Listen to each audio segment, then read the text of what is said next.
everybody, this is Tony. And this is Paul. We're coming at you from the Friends for Life podcast.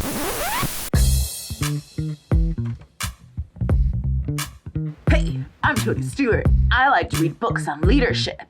What? Thanks. Hey, everybody, I'm Paul with Friends for Life. Yeah.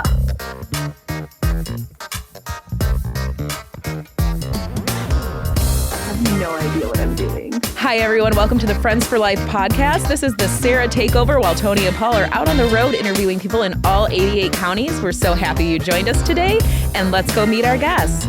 I'm very excited to share my first guest. I'm your first. You're my first. Here on the Sarah takeover for the Friends for Life. So today we have Michelle Madden, and I always say, why do I always Independence of Portage County? Independence of Portage County, Inc. I really have given your agency so many different names with... Like what? Well, because there's another agency. I don't want to give them free airtime. No. But I was like, it's Portage leads to Independence. And I'm like, that sounds terrible. Who gave them that name? And then I'm like, no, it's Independence of Portage County. So, hey, yes. Welcome, friend. Hi. Thank you for having me. I'm so happy. Excited. I'm so happy you're here. I'm so happy you're my first. I'm glad to be your first. Yes, it's and very comforting. I'm very humbled and honored. Oh, well, but do you want to give us a little history on Michelle and kind of the stuff you do at Independence? Okay. And then, and then we'll go from there. Okay. So I am the CEO at Independence of Portage County, or IOPCI, as I like to call it, because it's a lot easier to roll off the tongue. Mm-hmm. And I have been in the field for about 16 years. Started out as a HR professional and got into this field temporarily, as all of us good pretty much industry workers do. Mm-hmm. And I call it the DD vortex. I couldn't leave once I got here. I could see all the potential and wonderful things that this field offers, and I just couldn't leave it.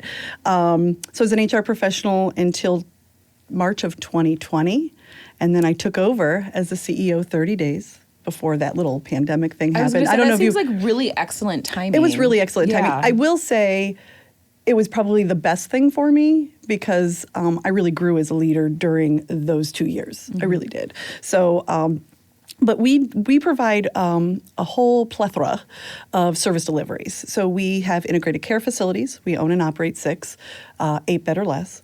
We have 14 waiver sites. We do respite services. We also do non-medical transportation, adult day services, and employment services. And our employment services is, Mike Henry, who runs that up and basically just takes it over, does an amazing job. I'm very proud of them. I mean, all of our services, but that one runs really independently. And so. Very good. Yeah. So we've been around for almost 50 years. We're coming up, RVI, coming up on 50, 2023. I think I need to do a big shindig. Yes, you do. Probably, just something to celebrate that. Haven't run it to the ground yet. Don't worry about it. You got time. There's still a whole year. Who knows? The possibilities. But something I really love about you, and we were kind of talking about this last night, is you're so active in the advocacy and in getting out there. Like, I think very early on. So, and something I love about Michelle is, like, I met Michelle and I was just like, oh, like, you're like one of my soulmates, like in a non-creepy way. But like, no, like there is just like this instant connection. Like, I love your energy. I love all of that. And I just love the stuff that you do. And so you took the time to come up to our ADA celebration. Mm-hmm. And I was just like, oh my gosh, this is amazing. I love that you do this. So you do a lot of travel, you do a lot of advocacy. Mm-hmm. And I've really been thinking about this lately in the role of a CEO, right? So obviously, like, we need to focus our energy on our companies, but there's also this whole, especially in the DD system, like in the systems we're working with, when we're looking at wage reimbursement, we're looking at just people understanding that people who have DD are worthy of everything that any typical person is worth. And there just comes a time where you also have to get out there, and you really have to fight for that, because our companies can't survive, right?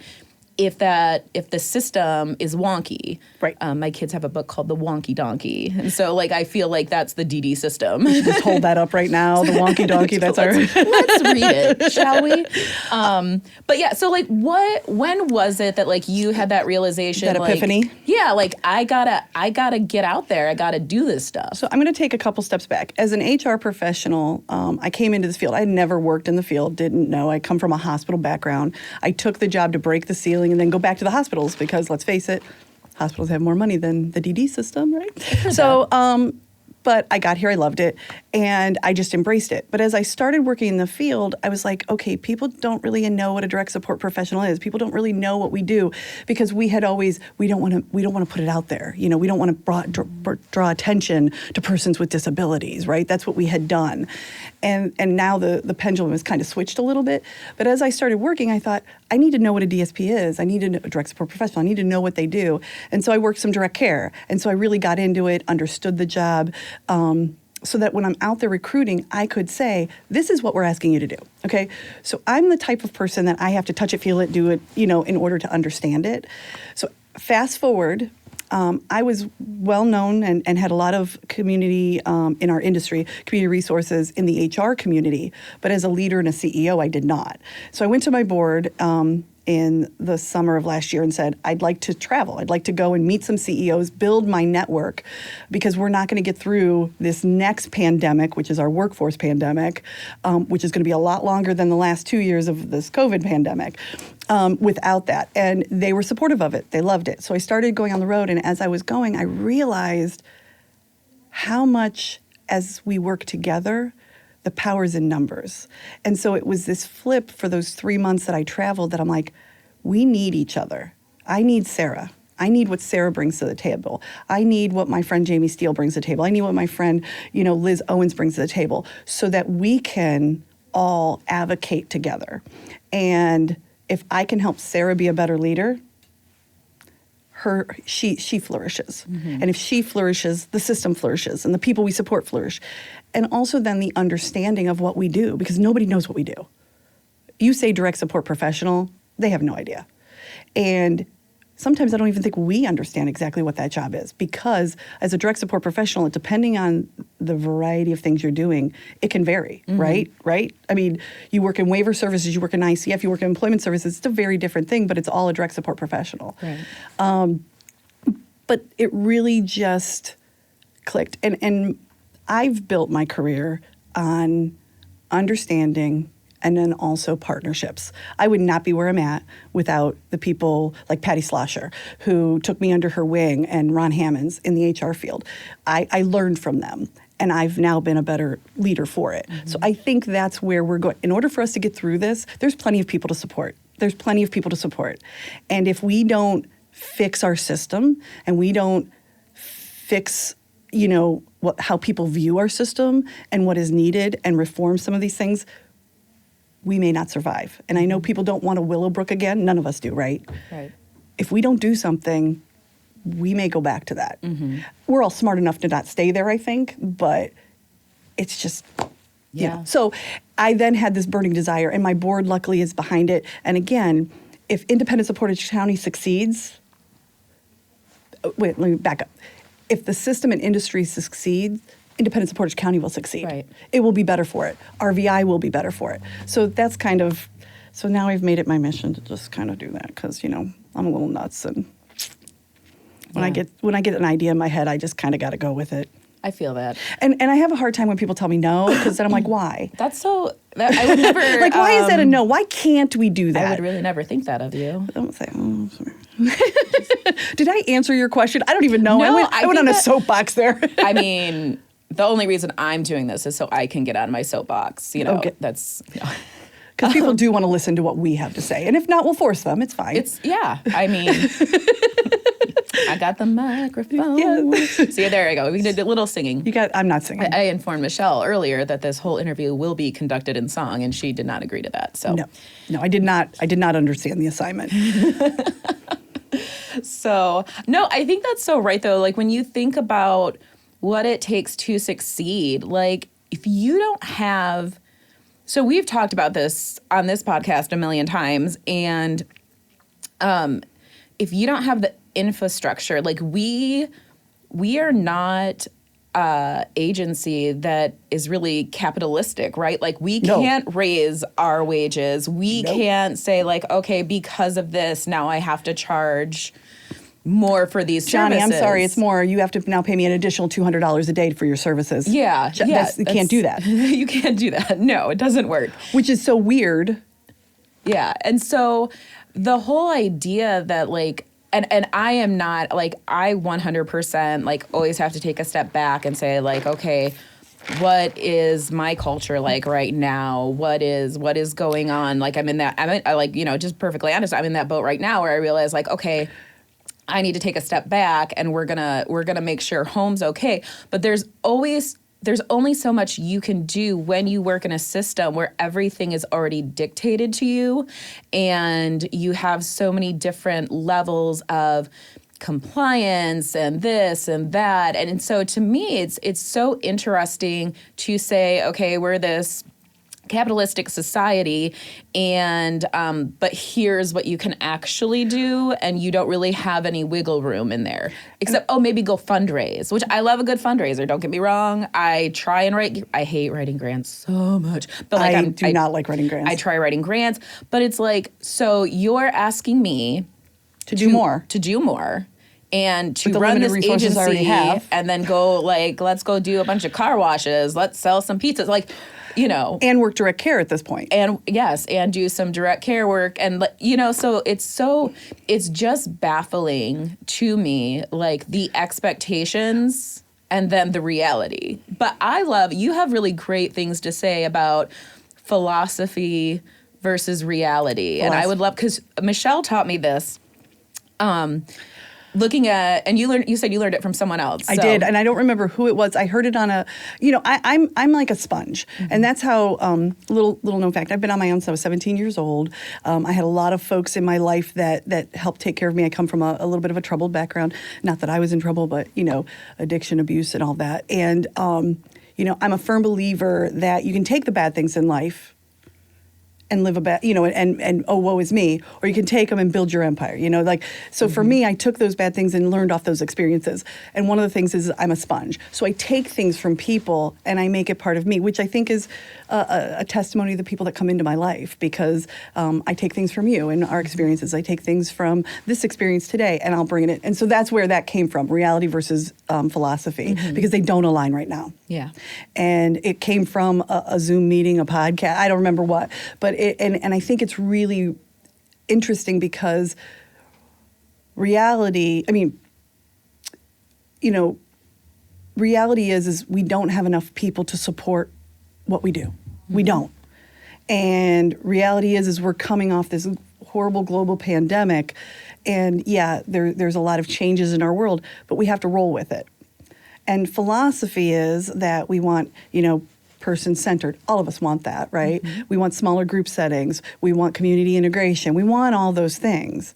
Well, I want to live in a beach house and sell, baskets on the beach, right? I want to do that, but I can't pay my bills. I can't do those things. So reality is I have to work a little longer to maybe get that beach house. Mm-hmm. So I think that taking it and simplifying into that, where we may have to take a couple steps back, we may have to do things that go against our philosophy to move our reality forward. Mm-hmm. Because if we don't do those things, there may not be a need for philosophy, because reality is going to dictate what we have. Does that make sense? Well, and I think that really comes into choosing to take the steps that you need to do to survive, right? So that you are still around to then push forward that philosophy and to step into that. Because I think that there's so many things in life where, just like you said, like you have to be able to recognize this is not where I want to be, but it's where I am. But to have the ability to know, okay, if I do A, B, and C right now, then I'm going to get to the rest. Right. Because sometimes there is, and I've always said this about like the system, like I hate that we're a reactive system and not a proactive system. And right now I don't think we can be proactive, or if you're going to be proactive, it's taking additional time that we just don't have, precious time in our field. Right. But we have to be. Yeah. We have to force ourselves. Yeah. So, I mean, it's just, I think there's so many things, and I'm always somewhere in between burn the system to the ground and, okay, how do we make it work? And so I always feel like, I know a lot of people feel that way. Compromise is important. Yeah. I mean, in any relationship, you have to have compromise, right? And we're no different with our system. And so we have to compromise. Okay, I'm not willing to do this, or this can't happen. And I'm like, well, why? And, but I think we have to listen to each other. And we also have to be realistic on, okay, that's fine. I can compromise with this. But and especially in our provider world right now, okay, yes, you want all of these things. You want one-on-one care for your loved one. I respect that. I'm not willing or able to do that right now. So you're going to have to go elsewhere. And what's happening is you have providers who are not able to do things and are saying that. Where before, one of the things I think we are really, really good in our world is solving problems, right? In our world, that's what we build our businesses of. We make the impossible happen, right? And we're doing that now. I mean, we are surviving, not thriving, but we are surviving right now. And we've done a really good job of it. But we don't have the resources to continue that. But now providers are saying no. Providers are saying, I'm really sorry, I'm not willing nor able to do that right now. Or I may be willing to do it, but I'm not able to do it because I don't have the resources. I'm sure, Sarah, you would love to build your day program, right? You would love to bring in more people. You have the foundation to do that. You're able to do it off your foundations, your policies, your procedures, some of the basic resources. The one resource you're missing is a direct support professional. And you can't get that direct support professional because you can't compete with the job market. Right. I said, so if you're, and I'm a firm believer that money doesn't solve all problems. Don't get me wrong, I don't. On my career, I can sell the position. But right now there is such a disparity between the real world's wages and our wages that we cannot compete. And so this is the impetus, I think, for that major change. And so when you go back to why are you doing it, I think now is the time. And I think, I say it all the time, we can do some epic shit right now to really build an amazing system that is going to support your daughter, and going to support her and really have her live her best life. Yeah. With the resources we have and or adding to it. And I think when talking with legislators, that's the big thing. They understand business. They don't understand the touchy-feely. So when we're talking to them, you have to bring it back to business. Okay, you want me to do these things. You want us to hire more people. Okay, well, this is what you give me. This is what I can pay. This is my overhead. Where would you like me to cut this? You've run multiple $million-dollar agency, Senator, and you imagine if you went 15 years without a rate increase or without an increase to your workers. Would you have workers in your factory? The answer is no. Spoiler. So how do you expect us in our field to do that? Yeah. So, anyhow. Yeah. I love it. I think it's so, because I didn't come from a strong business background. And so I know that's something that I struggle with all the time. But that also might be a strength for you because you're going to ask different questions. Right. Right. But and how to, I can give you very realistic, everyday examples, right? I come home from work and yes, I do have some support for my daughter. We have DSPs, but that's not even consistent. I can't find consistent DSPs for my own kid, let alone. And you're in the system. Yeah. And I'm in the system. I'm in the system. So you know where to go answer, or get the answers, who to ask. Yeah. And imagine if you didn't. I wonder this all that we're going to take a side trip here, a little bunny trail. But no, I wonder that all the time. And this is something I talk about a lot is that I worked in the system and I knew, hey, I just had a child with a disability. I need to contact my board of DD, maybe get some help me grow. I knew all that. I did not know how complicated it was. We're really good at making things complicated in our system. We're so good. But I was shocked. And I just always think about, what about those single moms who are working 2-3 jobs to make ends meet? And this is why we have so much, when people don't feel supported, and I think this goes back to DSPs too, right? There's only so much we can do to make people feel supported. And then after that, like, there has to be more, you know, like, there has to be more. But if people don't feel supported, that's when the bad shit happens. Yeah. And I've seen so many parents who get this, like, they're a terrible parent. I'm like, no, they're frustrated and they're not supported. And how do we support We've all been people? terrible parents at one time or another. I actually want a shirt with the like world's okayest mom. Like, done. You got it. Okay. I gotcha. I mean, that's really just my goal. Like, I only needed some therapy, not tons of therapy. I'm good, you know? I didn't have to use the whole fund. It's great. Yeah, the therapy fund, college fund, done. Therapy fund is where it's at. No, I agree. And I think that that's the hard part. It's like, and now you, in a system where there's less and less support to the person, to the family. Mm-hmm. I mean, I feel bad. I sit in some of these meetings and I listen to the parents who are taking care of their children at home, which is something I think we do need to foster because Yes. we need, I think, as a system to have as much resources in the home because that's a natural support that can help us. Mm-hmm. And what are we doing to foster that? Because the longer a person can be served in their home until they need outside care, that will help us reserve our resources of DSPs down the road. Mm-hmm. And I just think we don't do enough to foster that. But I hear these parents and I'm thinking they just want a break. And that's one of the reasons why, for me, I'm working with our county board to hopefully have a respite program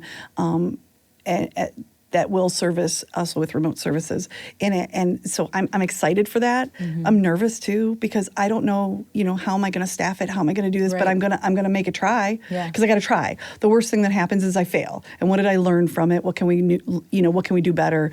But we've got to start doing this because the families need a break. Mm-hmm. Because again, something bad's going to happen. Right. Poor mom just loses it and leaves her house and leaves her kid at home. I mean, like, you're going to see these horrible stories happen because they just can't.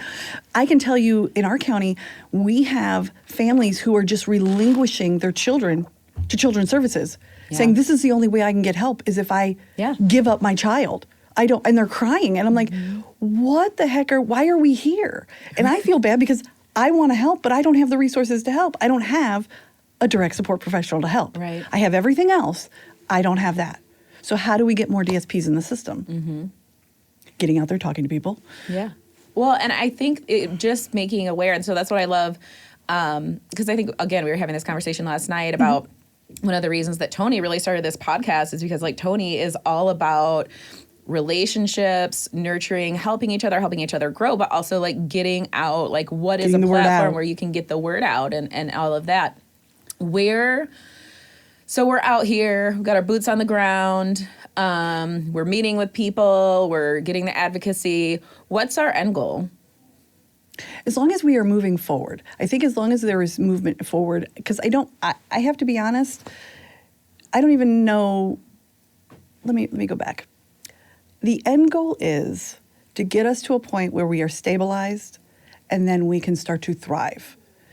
We can really then at that point assess where we are. But we need now to get to a stabilization process. Mm-hmm. We need to get to a point where we have stable staffing, we have stable people in place. Because I think the other problem we are facing now is not only do we have this, workforce pandemic, but we also have a lot of folks that are leaving our field. Mm-hmm. And so you have a lot of new people coming in. And anytime you come in to learn a new field, learn a new job, it takes you a couple years to learn it. So you then have that on top of it. So we keep compiling things. I think the end goal is to, what my end goal would be? To have a system that we can look back and say, we built this. It's a system that is supportive of your daughter. Mm-hmm. It empowers her as the best she can be as an individual, treats her with dignity and respect. And also for me, our staff that support us and have worked through this, that we treat them with dignity and respect. Yes. Because we've added direct support professional years ago, and we don't treat them like professionals. We don't. We treat them like just a worker. Mm-hmm. And that's wrong because they're doing a job that requires a lot of skill, a lot of hands-on, and we do a lot of training with that I don't think people quite realize. And I'm not talking, you have to have a college degree to do this job, but it is a lot of training. And so I think once my end goal from an HR standpoint really is to get that direct support professional to a level to where it needs to be. Once we do that, then we can stabilize the rest of our system. Does that make sense? Yeah. And I think about that a lot too. Like with all the trainings that DSPs go through, it's extensive, and there's even like additional ones that like I like to do, right? Like, okay, so you got your initial training, but let's talk a little bit more about trauma-informed care. Let's talk a little bit more about, I'm very big on the history of the DD system, because I think if you understand that, like the first time I heard the history of people with disabilities, like a light bulb click, like, oh, shit. Yeah, you were sharing with me last night something I had no idea regarding sign language and how, and I was like, that's intriguing. I didn't think about that. Yes, like there's just so many amazing things, and I feel like not that you need to know. I'm a history nerd. I will research things to death to understand like the nuances. But if we understand, that will help us then enforcing those, or in empowering those changes, enforcing those changes to happen. Right, but I think there's an awareness that comes with that, like a responsibility, like you. Not that you need any more responsibility, but like there is something that comes on over you when you understand, oh, I owe it to this population to do better than what was done before, and all the mistreatment and all these things. So we owe it to our community as a whole. Yeah. Because the persons in our population add to our community, and they add some wonderful things. I mean, and we need to recognize that. Right. I mean, and so I think, and also just as human beings. Yeah. Sorry. No, I like that. I'm like, okay, yeah. Go on. I just really love like anyone who can say like, but have you thought about it this way? Because I obviously have very strong opinions. I don't know if you know that about me, but I hadn't noticed. I know, right? Did you know? I had noticed. I'm very mild, meek. Those would not be the words I would describe you as. But no, but I love having like being like I like like having realistic and raw conversations is what we're going to need to move the system forward, and it might mean even doing some crazy stuff. And we have to trust that we all are doing this for the best interest of the persons we support and the people who support them. Yes. And if we start there, we can do epic shit. I loved what you said earlier, and it reminded me of a conversation I actually had with our colleague, Jamie Steele, because I was like, when you were talking about a relationship with the system, because we were talking about, I'm like, look at all the trauma our system has caused. Look at this, look at that. And you know that the best way to heal trauma is through relationship. And he made the comment to me, Sarah, it's almost like we all need to go to family counseling. Yes, he did. And I was like... And it's true. Yeah. It's true. Yeah.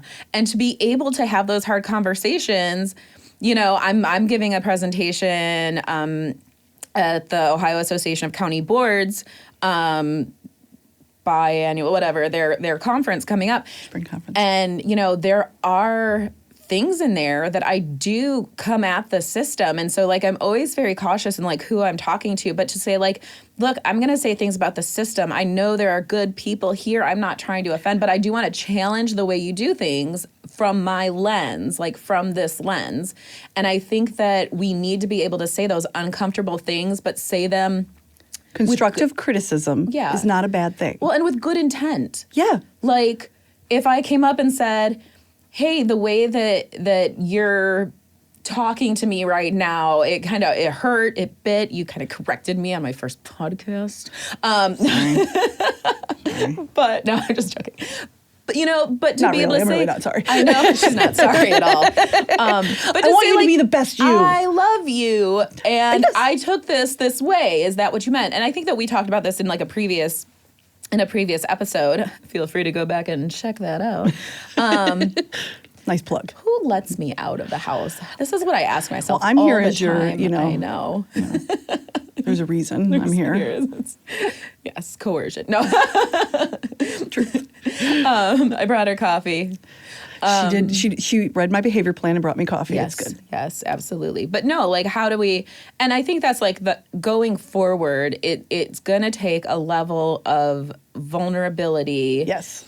And bravery, right? Yeah. Like Brene Brown talks about that all the time. Is like being vulnerable is the bravest thing you can do. And I think that for so long, we've had like professional. We don't show this. We can't do that. And we can't do that anymore. Nope. Yes, I'm a professional, but I'm going to sit here. I'm going to tell you what I need. I'm going to tell you what would make this work best, and then you can say, yeah, you're hallucinating again, Sarah. Well, I this summer I was vulnerable. I called my county board and I said in June, and I'm like, if you don't work through this with me, and I'm crying. Everybody who knows me, I never cry.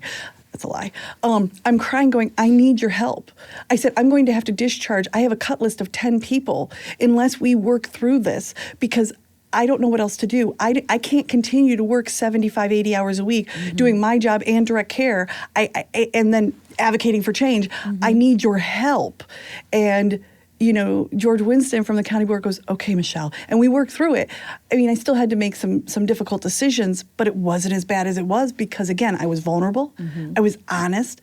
And we've not done that in the past. And I know that's scary. And I know, obviously, you have to find those people you trust. Like, I trust you. I know you. I could come to you and say, this is what I'm going through. I need your help. I trust my county board. I can go to them and say those things. But we've got to start trusting people and finding those people we trust and having these raw and realistic conversations, or we're never going to have any change. And then also talking about that, talking about how hard it was, talking about how hard it was to be vulnerable, how hard it was to trust somebody else, and I think that comes. I think the other layer of complexity in our field is we have so many layers. So you have your providers, you have your guardians, you have OSHA, you have, Medicaid, you have DOD, you have the county boards, you have all these folks that have impact you.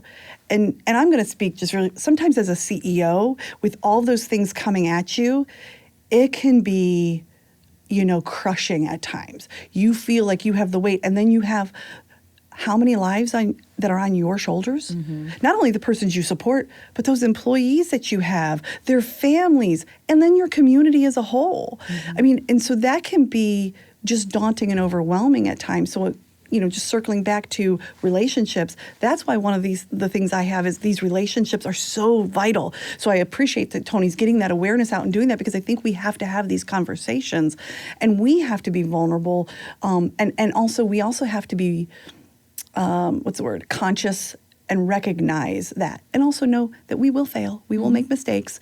You own it, you fix it, you try not to do it again, right? And out of those failures, a lot of times and mistakes, there can be some pretty cool stuff that comes out of that, because then you've learned from it. So anyhow.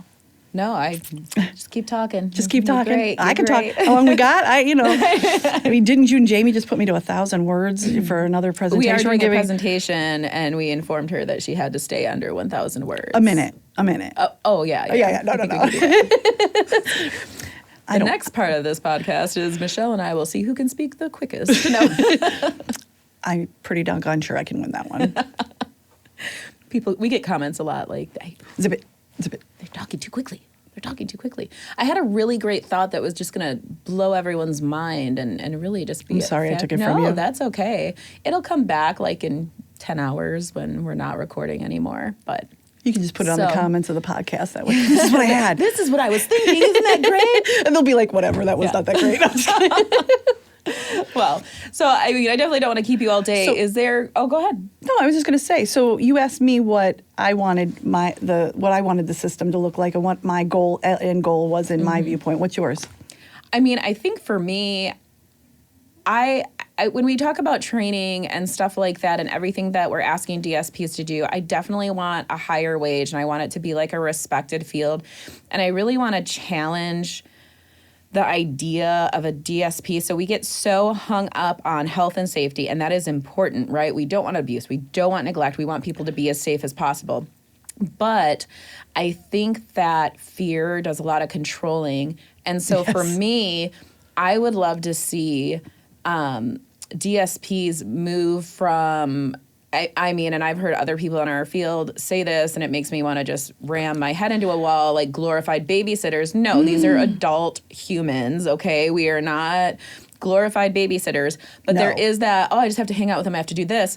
So I would love to see us move to a again, a more proactive community building, network building, and not so much even looking at settings. You know, like you can live anywhere and still build community. Like it's not like, oh, you're stuck here all the time. But a lot of people are stuck places all the time because we don't have the staff. We put a label on that. Yeah. You have to live here. And like there's choice. I want people to have their choice. I want people to be able to, regardless of where they live, have meaningful interactions and belonging in their community.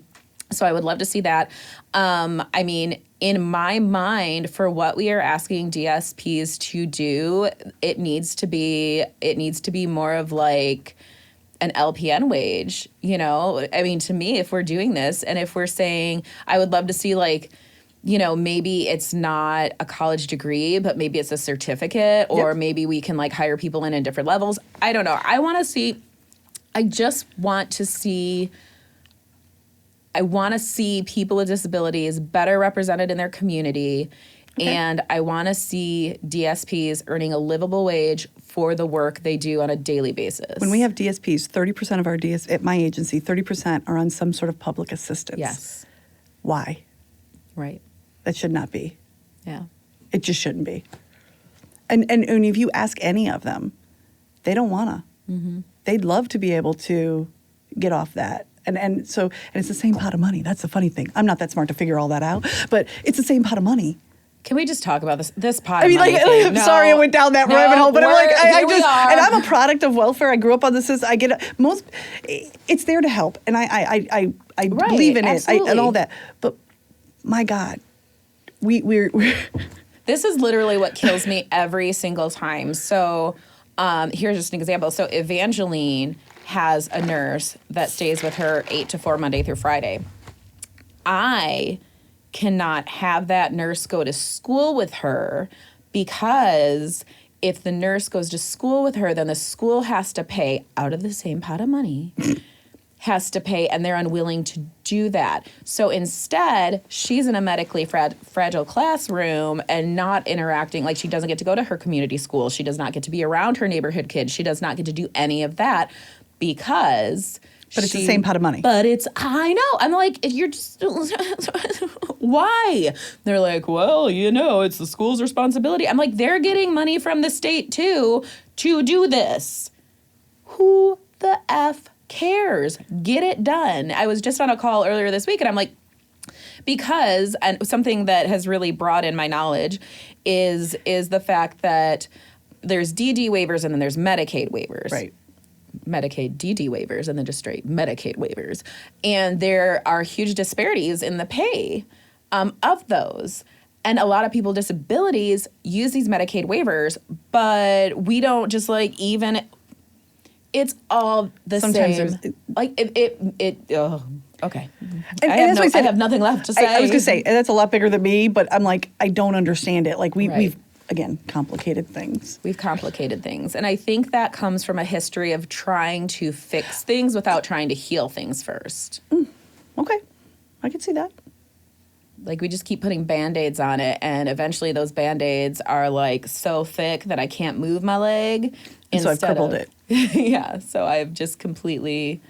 So we just rip off the Band-Aid. We got to rip it off. I'm all for that. Let's do it. This is our goal. This is our goal in life. You know. Your mission. I have a mission. Should you choose to accept it? I accept the challenge. So, all right. Well, I don't have rapid fire questions. Tony likes to ask his rapid fire questions. I did not think of that.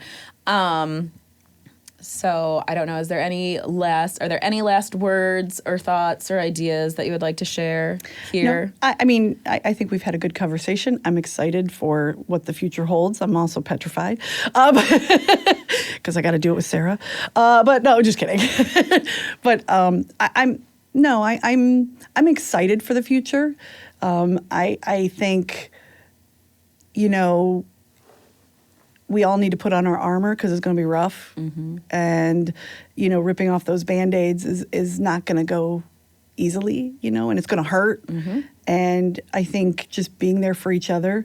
And I also just, I'm just excited about it. I know you and I've had this conversation. I just know that as long as we are moving forward, mm-hmm. that's a good thing. Yeah. As long as we are moving forward, because we can't afford not to. There's too many people who depend on us, and I'm excited for it. And you know, it's a good time to be in our field. While it's challenging, it really is kind of cool. Yeah. It really is kind of cool. It really is kind of cool. It's that chaos change, right? Yeah.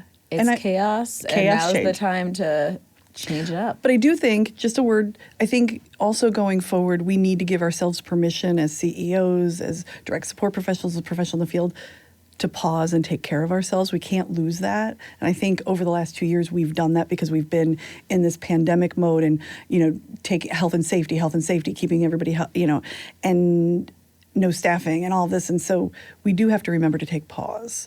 And I think, I know for me, I've tried to do a better job over the last couple months to do that, because I do work a lot and advocate a lot and do all that, but remembering to take pause and taking care of ourselves. And I think we need to, I will leave, check in on each other.